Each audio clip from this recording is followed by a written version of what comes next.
नमस्कार। बहुत स्वागत है आप सभी दर्शकों का मिथुन राशि के लिए सूर्य राशि परिवर्तन के इस वीडियो में। शनि की राशि में शनि के साथ सूर्यदेव।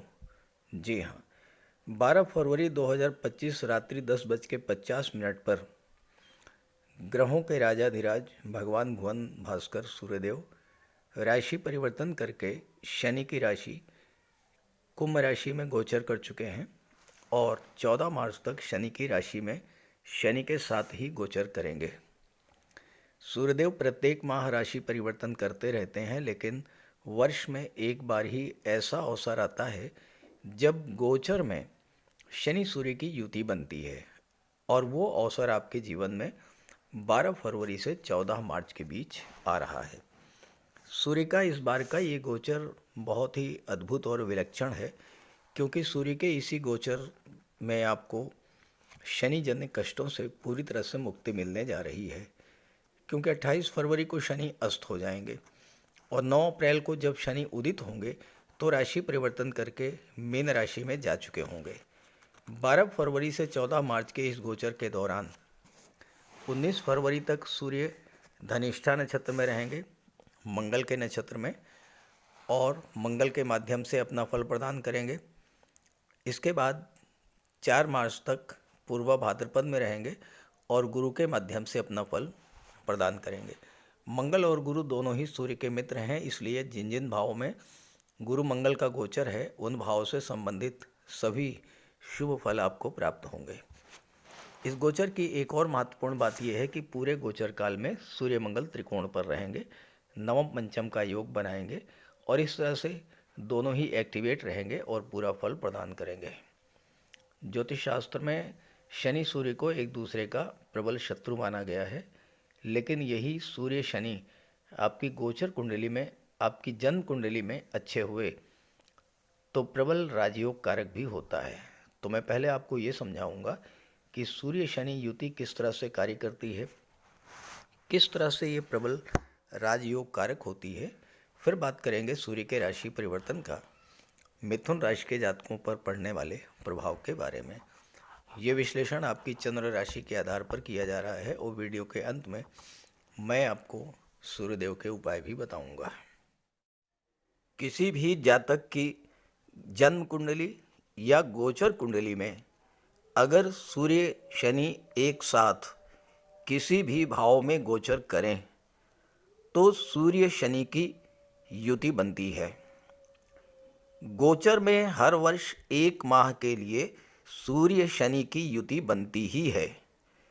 ज्योतिष शास्त्र में सूर्य शनि को एक दूसरे का प्रबल शत्रु माना गया है, क्योंकि सूर्य है प्रकाश, शनि है अंधकार।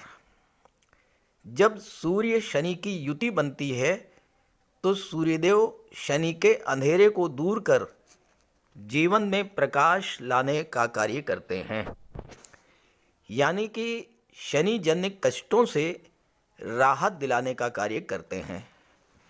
हालांकि सूर्य पिता के कारक हैं, इसलिए ये युति पिता पुत्र में मतभेद की स्थिति बना देती है या फिर पुत्र को पिता का साथ नहीं मिल पाता। कार्यस्थल पर बॉस या सीनियर से भी वैचारिक मतभेद की स्थिति बनती है। परिवार में भी वैचारिक मतभेद की स्थिति बनती है। स्वास्थ्य में भी कमी आती है। आर्थिक मामलों में भी उतार चढ़ाव देखने को मिलता है। लेकिन अगर पिता से संबंध बनाकर रखा जाए, बॉस और सीनियर से संबंध बना करके रखा जाए, तो सूर्य और शनि की ये युति प्रबल राजयोग कारक भी होती है। जो भी जातक शासन प्रशासन, राजनीति, न्यायपालिका या विदेश सेवा में उच्च पदों पर हैं, या वो जातक जो जीवन में हाई स्टेटस पर हैं, उच्च पदों पर हैं, चाहे वो किसी भी क्षेत्र में हो, व्यापार, चिकित्सा, गेम्स, स्पोर्ट्स, शिक्षा, न्यायपालिका, पुलिस प्रशासन या अन्य कोई भी क्षेत्र हो, उनके जन्म कुंडली में कहीं न कहीं या तो सूर्य शनि की युति बनती है या सूर्य शनि का दृष्टि संबंध बनता है, या फिर शनि सूर्य का नवम पंचम योग होता है, या केंद्र त्रिकोण का संबंध बनता ही बनता है। शासन, प्रशासन, राजनीति या किसी भी अन्य क्षेत्र में उच्चतम पद प्राप्त करने के लिए कुंडली में सूर्य और शनि का संबंध होना आवश्यक है। इस वजह से ये संबंध राजयोग कारक होता है। ये समझें किस तरह से ये संबंध व्यक्ति को बुलंदियों पर पहुंचा देता है, ये समझें। सूर्य क्या है? सूर्य है तेज, प्रकाश, प्रताप। सूर्य है शासन, प्रशासन, राजनीति के कारक। सूर्य रॉयल स्टेटस के कारक हैं, अथॉरिटी और पावर के कारक हैं। सूर्य हमारी आत्मा, दाहिने नेत्र के कारक हैं। शनिदेव हैं बड़े भाई ताऊ के कारक, प्रोफेशन और लाभ के कारक, दशम भाव और एकादश भाव के कारक। शनि है परिश्रम, लगन, हार्डवर्क और जीवट। शनि है अनुशासन और टाइम की पंक्चुअलिटी। जब कुंडली में शनि सूर्य का संबंध बनता है तो ये सरकारी नौकरी का कारक बन जाता है। जब तक शनि के हार्डवर्क, अनुशासन, लगन और कर्मशीलता पर सूर्य के बल, तेज और प्रकाश का प्रभाव नहीं पड़ता है, तब तक कोई भी व्यक्ति किसी तरह के सरकारी पद, गवर्नमेंट जॉब में उच्च पद को प्राप्त कर ही नहीं सकता है। जो जातक IAS, IPS, IFS, civil services में उच्च पद धारण करते हैं, या जो जातक शासन, प्रशासन, राजनीति में उच्च पद धारण करते हैं, उनकी कुंडली में कहीं न कहीं सूर्य शनि का संबंध अवश्य बनता है। इतना महत्वपूर्ण होता है सूर्य शनि की युति या सूर्य शनि का दृष्टि संबंध, जो कि किसी भी जातक की कुंडली में प्रबल राजयोग कारक होता है। हालांकि स्वास्थ्य संबंधी समस्याएं भी उत्पन्न होती हैं, जैसे कि नेत्र कष्ट, high blood pressure, angina pain, arthritis, जोड़ों में दर्द, घुटनों में दर्द, पिंडलियों में दर्द। ये समस्याएं भी डेवलप करती हैं इस युति के बनने पर, तो स्वास्थ्य का भी विशेष ध्यान रखना होगा। अब आइए समझते हैं अलग अलग राशियों पर सूर्य शनि युति का क्या प्रभाव पड़ेगा। तो ये है मिथुन राशि के जातकों की कुंडली। आपके लग्न के स्वामी हैं युवराज बुध, और बुध का गोचर कुंडली में नवम भाव में सूर्य के साथ हो रहा है, और यहाँ पर शनि का गोचर पहले से ही है। बुध 27 फरवरी को राशि परिवर्तन करेंगे, दशम भाव में चले जाएंगे, और यहाँ पर बुध, शुक्र, राहु का त्रिग्रही योग बन जाएगा। गुरु बैठे हैं 12वें भाव में, मंगल आपके लग्न के भाव में बैठे हैं, और केतु चौथे भाव में। मंगल और सूर्य त्रिकोण के पर हैं, नवम पंचम का योग बना रहे हैं। देखिए सूर्य से गिनिए 1 2 3 4 5। सूर्य से पंचम पर है मंगल, और मंगल से नवम पर है सूर्य। भले ही मंगल आपके लिए योग कारक नहीं है, लेकिन त्रिकोण पर हैं तो मंगल भी एक्टिवेट होंगे और सूर्य भी एक्टिवेट होंगे। अब सूर्य तो आपके लिए प्रबल योग कारक हैं। मंगल की बात करें, मंगल आपकी कुंडली में लाभ के स्वामी हैं, एकादश भाव के स्वामी हैं। अब जब लाभ का स्वामी लग्न में गोचर करता है तो व्यक्ति को हर तरह का लाभ कराता है। इसलिए सूर्य के इस पूरे गोचर काल में 14 मार्च तक मंगल भी लग्न में ही रहेंगे, तो आपको हर तरह का लाभ प्रदान करेंगे। अब 11वां भाव तो आपकी इनकम का होता है, तो मंगल सबसे बड़ा काम तो यही करेंगे कि आपकी इनकम को बढ़ाने का कार्य करेंगे। सूर्यदेव भाग्य के भाव में गोचर कर रहे हैं, देखिए, जीवन में कुछ भी पाना है, कुछ भी बनना है, कुछ भी करना है, कोई भी सफलता अर्जित करनी है, तो भाग्य का साथ मिलना तो बहुत ज़रूरी है। अगर भाग्य साथ नहीं देगा तो आप एफर्ट कितना भी कर लें, वो सफलता नहीं मिलेगी जो आपको मिलना चाहिए। ऐसा नहीं है कि सफलता नहीं मिलेगी, लेकिन जितनी सफलता और जितनी जल्दी आपको सफलता मिलनी चाहिए थी, वो नहीं मिल पाएगी। तो सूर्यदेव तो यही करेंगे कि भाग्य को चमका देंगे, और लग्न का स्वामी भाग्य भाव में जब बैठेगा तो फिर सीधी सी बात है कि इस गोचर काल में जो है भाग्य का साथ आपको मिलेगा। 12 फरवरी से 14 मार्च का ये जो गोचर काल है, इसमें आप जो भी कार्य करेंगे, जो भी निर्णय लेंगे, जो भी इनिशिएटिव लेंगे, जो भी शुरुआत करेंगे, चाहे नई नौकरी, चाहे नया व्यापार, किसी भी तरह का कोई कार्य, सफलता आपको मिल के रहेगी। लेकिन इसके लिए ज़रूरी है कि आपकी जन्म कुंडली में सूर्य और बुध मजबूत स्थिति में हो, ये देखना जरूरी है।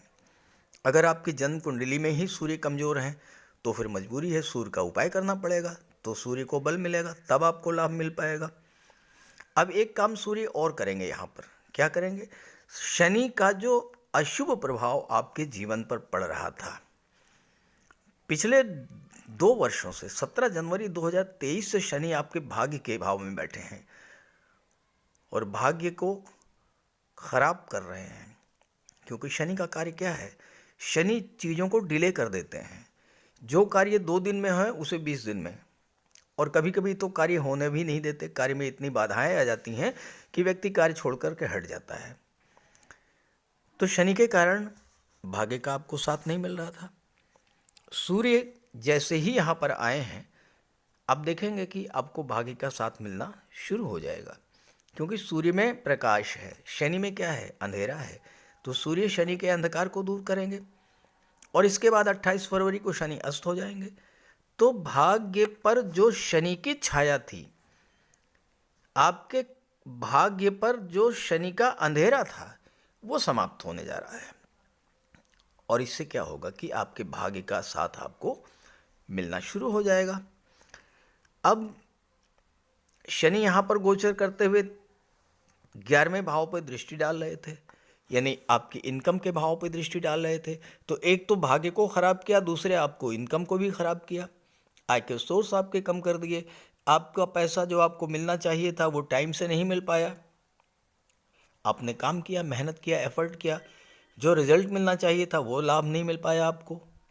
अब सूर्य के आने से क्या होगा और मंगल के लग्न में आने से क्या होगा कि आपके सोर्स ऑफ इनकम बढ़ेंगे, आपकी इनकम तेजी से बढ़ेगी। अब एक यहाँ पर बहुत बड़ा ज्योतिषी सूत्र आपकी कुंडली में घटित हो रहा है। अगर आप इसको समझ लें तो आपको ये समझ में आएगा कि किस तरह से आपकी इनकम बढ़ेगी। देखिए, ज्योतिष शास्त्र ये कहता है कि अगर कुंडली में मंगल और गुरु का संबंध बने तो एक से अधिक साधनों से आय होती है। अब देखिए, 7वें भाव के स्वामी गुरु और 7वें भाव पर मंगल की दृष्टि, तो यहां गुरु मंगल का संबंध बन गया। दूसरा, गुरु की दृष्टि 6ठे भाव पर, 6ठे के स्वामी मंगल, यहां भी गुरु मंगल का संबंध बना। तीसरा, मंगल की 4थी दृष्टि 4थे भाव पर, गुरु की 5वीं दृष्टि 5वें भाव पर, तो यहाँ भी गुरु मंगल का संबंध बना। गुरु की 9वीं दृष्टि 8वें भाव पर और मंगल की 8वीं दृष्टि 8वें भाव पर। तो इस तरह से इस गोचर काल में 14 मई तक, जब तक गुरु यहाँ पर हैं, गुरु मंगल का जबरदस्त योग बन रहा है। और इसका प्रभाव क्या होगा? आपकी इनकम बढ़ेगी, आय के एक से अधिक साधन बनेंगे। नौकरी के साथ व्यापार, एक व्यापार के साथ दूसरा व्यापार, इस तरह का कार्य, या कोई प्रॉपर्टी से आपको लाभ मिल जाए, कोई प्रॉपर्टी आप किराए पे उठा दें, कोई प्रॉपर्टी आप सेल आउट कर दें, रियल एस्टेट से आपको अच्छा पैसा मिल जाए। इस तरह के कार्य जो हैं आपके जीवन में इस समय होने जा रहे हैं। मंगल, सूर्य और गुरु, ये तीनों ही आपके लिए जबरदस्त लाभ की स्थितियां लेकर के आ रहे हैं। अब आपके राशि के स्वामी बुध हैं। बुध 4थे भाव के स्वामी हैं, पहले तो भाग्य भाव में रहेंगे, फिर दशम में आ जाएंगे और सीधे चौथे भाव पर अपनी ही राशि पर दृष्टि डालेंगे। तो क्या होगा, इस समय चौथे भाव से संबंधित आपके जो सपने हैं वो पूरे होंगे। शुक्र की भी दृष्टि है, राहु की दृष्टि है। अब बुध शुक्र का लक्ष्मी नारायण योग भी बन रहा है और शुक्र यहाँ पर माला विराज योग बना रहे हैं। माला विराज योग कब बनता है? जब शुक्र अपनी स्वराशि या उच्च की राशि में केंद्र के भाव में हो। तो आपके लिए शुक्र का गोचर पूरे 4 महीने तक 31 मई 2025 तक बेहद अनुकूल रहने वाला है। माला विराज योग बनाएंगे, लक्ष्मी नारायण योग बनाएंगे। शुक्र 12वें भाव के स्वामी हैं। विदेशों से धन की प्राप्ति होगी, विदेशी व्यापार से धन की प्राप्ति होगी, क्योंकि 7वें भाव का स्वामी जब 12वें भाव में गोचर करेगा तो व्यापार होता है 7वां भाव, विदेश होता है 12वां भाव, तो विदेशी व्यापार से आपको लाभ मिलेगा। मालव राजयोग एक ऐसा राजयोग है कि अगर किसी जातक की जन्म कुंडली में बन जाए या जन्म कुंडली में शुक्र अपनी ही राशि में हो या उच्च की राशि में है, किसी भी भाव में हो, किसी भी भाव में हो, छठे 8वें को छोड़ करके, क्योंकि 12वें में तो शुक्र अति विशिष्ट कारक होते हैं, छठे और 8वें को छोड़ करके कुंडली के किसी भी भाव में शुक्र अगर अपनी राशि में या उच्च की राशि में, यानी जहाँ पर शुक्र है वहाँ 7 लिखा हो, यहाँ जहाँ पर शुक्र गोचर कर रहे हैं वहाँ पर 2 लिखा हो, या जहाँ पर शुक्र का गोचर वहाँ पे 12 लिखा हो, ये आप लिख करके रख लीजिए। ऐसे जातक को जीवन भर धन की कमी नहीं होती है। सुख सुविधाएं, ऐश्वर्य, कंफर्ट, लग्जरी उसके पीछे पीछे भागते हैं, क्योंकि योग ही ऐसा है। और ये माला विराज योग 4 महीने के लिए आपकी कुंडली में बन रहा है। चौथे भाव पर दृष्टि है। चौथा भाव क्या है? भौतिक सुखों का है। शुक्र क्या है? सुखों के कारक हैं। तो इस समय आपको हर तरह के भौतिक सुख सुविधाओं की प्राप्ति होगी। चौथा भाव आपका घर होता है।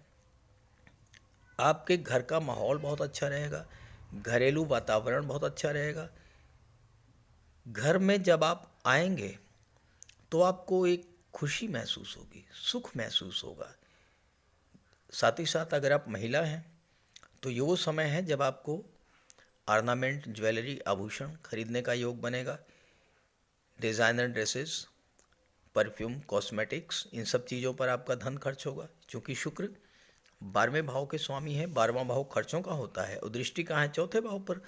तो जो खर्च होगा वो अच्छे कार्यों पर होगा, घर की सुख सुविधा पर, घर के डेकोरेशन पर, घर के विस्तार पर, या नया घर, नया वाहन, इसका भी योग बनता है, क्योंकि राहु की भी दृष्टि है। और राहु तो एक ऐसे ग्रह हैं जो कि अचानक से घटनाओं को घटित करा देते हैं, अचानक से बहुत बड़ा लाभ दिला देते हैं। तो यहाँ पर राहु, बुध और शुक्र तीनों मिलकर के आपके जीवन में सुख सुविधाओं की वृद्धि करेंगे। मन आपका शांत रहेगा, घर में मन लगेगा, घर के परिवार के सदस्यों के बीच प्रेम सौहार्द बढ़ेगा और घर में कोई धार्मिक या मांगलिक आयोजन भी हो सकता है। शुक्र पंचम के स्वामी है, गुरु सप्तम के स्वामी है। शुक्र गुरु की राशि, गुरु शुक्र की राशि में है, घर बदल रहे हैं, दोनों परिवर्तन योग बना है। तो 5वें और 7वें भाव की भी परिवर्तन योग बना। 5वां भाव लव रोमांस का होता है। शुक्र प्रेम के ग्रह हैं। इस समय आप अपने रिलेशंस में बहुत अधिक आकर्षण महसूस करेंगे, एक दूसरे के प्रति तीव्र आकर्षण डेवलप होगा और उसको आप मैरिज के दहलीज तक ले जाएंगे। जिससे भी आपका प्रेम है उससे विवाह का भी योग बनेगा। अब जैसा हमने बताया कि 7वें के स्वामी विदेश में बैठे हैं, तो व्यापार आपका विदेशों से बढ़ेगा, विदेशी व्यापार से लाभ मिलेगा। शुक्र विदेश के स्वामी होकर के आपके दशम भाव कैरियर के भाव में बैठे हैं, तो आप अपने कार्य क्षेत्र का विस्तार विदेशों में करेंगे, यानी अपने मातृभूमि को छोड़कर किसी दूसरी जगह जा कर के कोई नया कार्य व्यवसाय शुरू करते हैं, किसी दूसरे शहर में, किसी दूसरे राज्य में। उसके लिए बेहद अनुकूल समय है ये, क्योंकि भाग्य इस समय आपका चमक रहा है। तो भाग्य का साथ मिल जाएगा, सफलता मिलेगी। तो इस तरह से मिथुन राशि के लिए सूर्य का राशि परिवर्तन, भाग्य के भाव में आना, एक खराब भाव से 8वें भाव से निकल करके 9वें भाव में आना, ये आपके जीवन में एक बहुत बड़ा परिवर्तन लेकर के आ रहा है। तो इस गोचर का लाभ उठाइए और ये वीडियो, ये जानकारी अपने साथियों को, मित्रों को भी जरूर शेयर कीजिएगा और सूर्यदेव के उपाय भी कीजिएगा। बात करते हैं उपायों पर। सूर्यदेव को प्रसन्न करने का सबसे बड़ा उपाय है प्रातःकाल सूर्योदय से 1 घंटे के भीतर स्नान ध्यान से निवृत्त होकर के एक तांबे के जल में तांबे के लोटे में जल, गंगा जल, अक्षत, रोली, लाल चंदन और लाल पुष्प ये मिला करके सूर्यदेव को जल अर्पित कीजिए। 3 बार में जल अर्पित कीजिए और ओम सूर्याय नमः का जाप करते रहिए। इसके बाद एक लाल आसन पर बैठ जाइए और गायत्री मंत्र का जाप कीजिए। सूर्य पिता के कारक होते हैं। अपने पिता का सम्मान कीजिए, पिता का आशीर्वाद प्राप्त कीजिए। भूल करके भी अपने पिता का अपमान मत कीजिए। अगर आप कर सकें तो रविवार को व्रत रखें, सूर्यदेव को जल अर्पित करें और लाल रंग के वस्त्र, गुड़ या चने की दाल का दान करें। पीले रंग के वस्त्र धारण करें और पीले रंग के ही खाद्य पदार्थों का सेवन करें। भगवान विष्णु की पूजा करें। जब भी घर से बाहर जाएं, थोड़ा सा मीठा खाकर उसके ऊपर पानी पीकर घर से बाहर निकलें।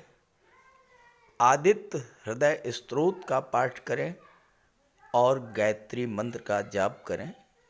इन सब उपायों को करने से सूर्यदेव प्रसन्न होंगे और सूर्य के सभी लाभ आपको प्राप्त होंगे।